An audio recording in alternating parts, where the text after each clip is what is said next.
here's a separate little question related to freedom. And it's the question of virtue and vice and how they relate to freedom. If vice is the habit of doing evil and virtue is the habit of doing good, aren't they both a lack of freedom?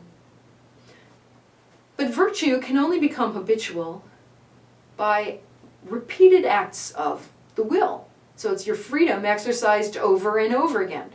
And the result is freedom come to full stature. It's a surpassing freedom because of the involvement of your freedom in forming this habit of doing good.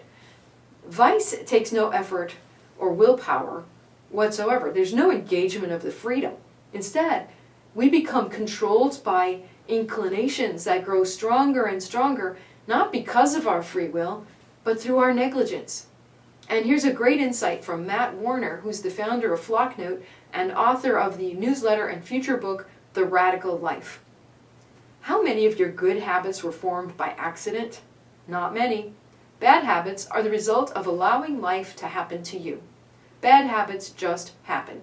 Good habits don't.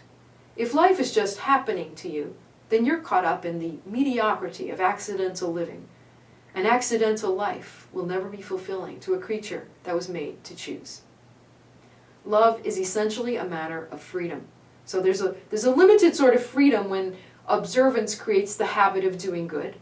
But there's a world of difference between doing something out of habit, where the habit is the direct motivation or cause of the action, and being directly and immediately motivated by love.